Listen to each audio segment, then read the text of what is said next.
राज्यस्तरीय भूमी अभिलेख कर्मचारी कृती समितीच्या वतीने आक्रोश मोर्चा काढण्यात येत आहे। महाराष्ट्राच्या कानाकोपऱ्यातून हजारो कर्मचारी या मोर्चात सहभागी होणार आहेत। महाराष्ट्रातील भूमी अभिलेख विभागातील कर्मचाऱ्यांच्या प्रलंबित मागण्यांकडे शासनाचे दुर्लक्ष होत असल्याचा आरोप करत राज्यव्यापी आंदोलन छेडण्यात आले आहे। भूमी अभिलेख कर्मचारी कृती समितीच्या नेतृत्वाखाली 18 फेब्रुवारीपासून टप्प्याटप्प्याने आंदोलन सुरू आहे। आज 27 फेब्रुवारी रोजी सकाळी 11 वाजता पुण्यातील जमाबंदी आयुक्त कार्यालयावर आक्रोश मोर्चा धडकणार आहे। मोर्चाची सुरुवात ससून रुग्णालयाजवळील डॉक्टर बाबासाहेब आंबेडकर पुतळ्यापासून होणार आहे। कर्मचाऱ्यांच्या प्रमुख मागण्यांमध्ये तांत्रिक वेतन श्रेणी लागू करणे, विभागातील खाजगीकरणाचा निर्णय रद्द करणे, मोजणी कर्मचाऱ्यांच्या निश्चित प्रवास भत्ता देणे, ई-मोजणी व्हर्जन 2 सॉफ्टवेअर सुलभ करणे तसेच अन्यायकारक परिपत्रके रद्द करणे या मागण्यांचा समावेश आहे।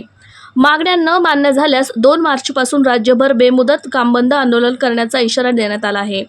भूमी अभिलेख विभागाच्या इतिहासात पहिल्यांदाच सर्व कर्मचारी एकत्र येत मोठे आंदोलन करत आहेत। आता शासन यावर काय निर्णय घेते याकडे सर्वांचे लक्ष लागले आहे। रवी क्रूज नाशिक विभागीय संघटनेचे अध्यक्ष, संपूर्ण महाराष्ट्रात भूमी अभिलेख कर्मचारी संघटनेने असहकार आणि बेमुदत संप पुकारलेला आहे। गेल्या 22 तारखेपासून असहकार आंदोलन चालू आहे।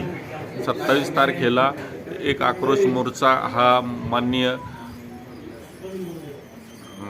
जमाबंदी आयुक्त पुणे यांच्याकडे नेण्याचा जाणार आहे संपूर्ण महाराष्ट्रभरातून।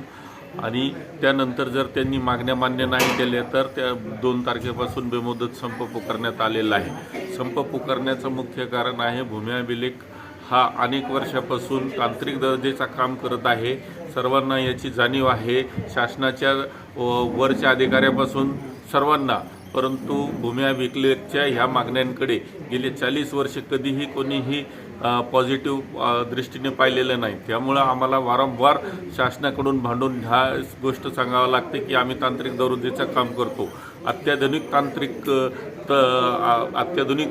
यंत्र आमच्याकडे आहेत, त्या सर्वाचे यंत्राचा वापर करून मोजणी केली जाते। परंतु आमचा वेतन अद्याप हे लिपिक दर्जाचाच आहे।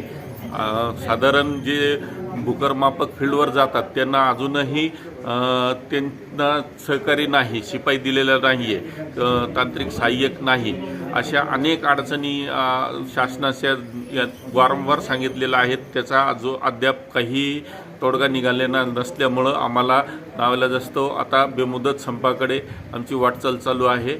आणि पुढच्या 2 तारखेपासून जर आमच्या मागण्या किंवा योग्यरित्या शासनाने दखल घेतली नाही तर आम्ही बेमुदत संपावर जाणार आहोत।